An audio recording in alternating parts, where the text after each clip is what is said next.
So something that I typically do when I'm running a game is at the beginning of the session, I have all of my players roll, and whoever rolls the lowest or the highest, I guess, depending on the mood, uh, has to say what happened in the previous session. And sometimes it's been a week, 2 weeks, maybe longer in between each session. So it's been expressed to me, uh, at least once or twice, mostly through like loud grumblings, that people do not like that, because I guess they don't want to have to do stuff and they don't take notes, which I get, but at the same time, don't get because I take notes every time I play any RPG. I take notes when I run games. I take notes when I'm at somebody else's game. I actually have gotten phone calls from my DM asking me for what I have in my notes because he can't remember. Writing notes helps, but not everybody is me, and not everybody wants to take notes while they're in the middle of playing a game. It's fine, but yeah, take notes. It's helpful for both you and the person running your games. It's a good habit, regardless. So I've decided I'm going to start doing sort of a campaign journal thing and uploading it to YouTube. So my players have something that they can fall back on. And while I am again encouraging them to take their own notes, maybe if they want to do them in character, they want to out of character, I don't care. Just yeah, take notes. That's about it. That's all it boils down to. So I want to go over what happened in the first session. We had a couple of false starts with using a different system. We were using Fate at the time, and we kind of realized that all of us were sort of bouncing off of it. And I think there was mostly that I was having a poor time explaining it, and my players were having a poor time understanding it because I was having a poor time explaining it. Just kind of how it is sometimes. So we switched over to first edition Black Hack because that's what Barbarians of the Ruined Earth runs on. I like second edition Black Hack, but since it was made with first edition, that's what we run with. Which Barbarians of the Ruined Earth is fantastic. Mike Evans does fantastic work, and he basically sings a siren song to my wallet every time he puts out any kind of content. But I digress. So the party is Brug, who is the Beastman race, but he's a catfish ogre man. We've got Johnny Johnson, who is a jellyfish piloting a robot suit, and we've got Battlepuss, who is the class of the scavenger, which Johnny Johnson is a robot, obvious. That she is a caracal woman. No, but the actual class is scavenger. I kind of carried over things that we established when we were playing Fate and tried to do my best to incorporate them so that the transition is about as seamless as I could possibly make it, but I guess we'll find out in play how that goes. So we began as the action had already taken place, or the negotiations and the taking of the job had already taken place, and began in a job as it began to retrieve some data drives from uh, an abandoned, supposedly, building out in the middle of nowhere. Barbarians of the Ruined Earth is like a post-apocalypse kind of setting, so it's ruined buildings and debris everywhere kind of situation. So when they got there, they figured out that there was a cult of tech obsessives who were slowly digging the place out. It's a multi-story building, and of all of the times that people had seen it previously, it had been maybe a one-story building, but they've been slowly digging and uncovering more and more of it as time went on. As Battlepuss made her way around and climbed the embankments that were going around her from the dirt that they were covering and creating a perimeter around the building. So she had climbed up and made some stealth checks and listened in on the conversation that two of the guys were having, and they spoke of the wheels and how they really hated the wheel and they didn't want to do anything related to the wheel.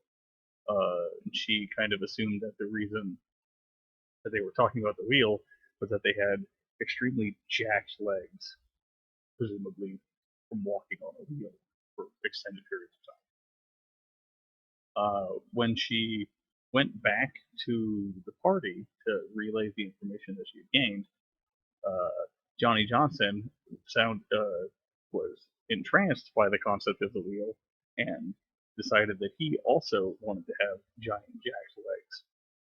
So he walked himself right up to the person who was guarding the entrance and asked about the wheel, and the man proceeded to like rejoice that somebody new wanted to join the flock, and he proceeded to have somebody else stand guard, and then he walked Johnny inside. I feel like my camera is shifting every time I move my hands, which is frequently.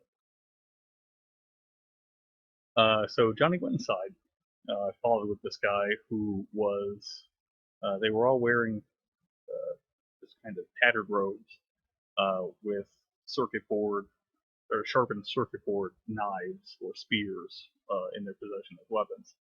They were digging at the base of this building. Johnny followed the guy downstairs, and Brug and Bellpuss decided that they wanted to follow behind, but they needed a distraction. Take my foot off the table. That makes sense. So Brug makes his way counterclockwise around the perimeter of the building and proceeds to find himself a nice ruined station wagon or some sort of large vehicle that was partially buried and just kind of laying about, and decided to use his feat of strength ability that these men have. I guess it's once a day or once an hour, and use that opportunity to create a distraction by throwing this vehicle into the building.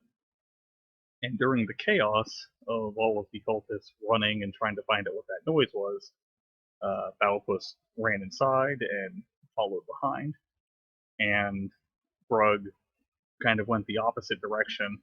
And once they were all inside and once they were all gone from the front post and from the positions that they were digging, he decided to just kind of walk his way in and sort of followed behind Battlepuss, who made her way down into the ruined building, following a staircase that sort of just wound down like an emergency staircase. And Johnny, the entire time talking to this guy who was really obsessed with the concept of the cloud, who controlled everything for them. He was their god, and they gave sacrifice of either their bodies in walking or prisoners' bodies in walking, but they were the ones who kept the cloud running. And every time he talked about the cloud, he would whip himself with a cat o' nine tails made of cat five cables. Battlepuss was always at least a floor behind, always trying to be slightly behind them as they rounded down stairs and towards the basement.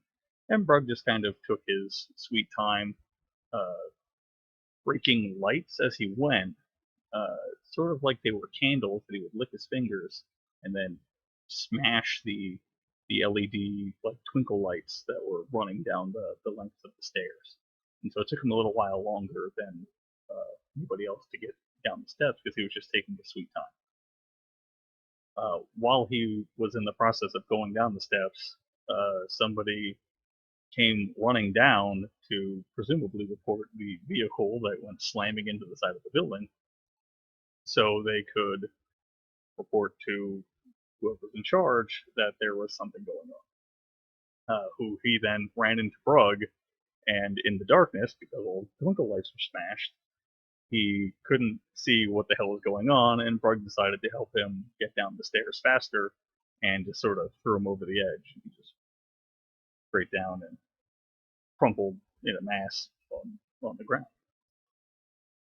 Uh, Managing to steer the conversation back to the cloud, Johnny kept the cultists from heading to investigate the loud sound like a garbage bag full of meat hitting pavement, and it got him back onto the train of thought of, oh, show me the wheels, show me, the cloud, show me everything about your religion.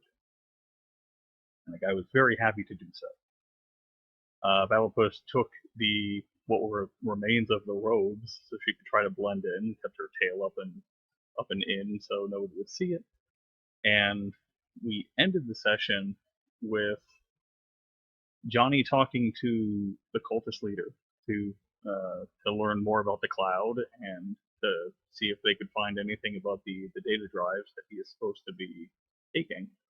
And Battlepuss was making her way into the room to kind of try to blend in, and Brug was waiting, simply waiting, in the darkness, sitting on the steps.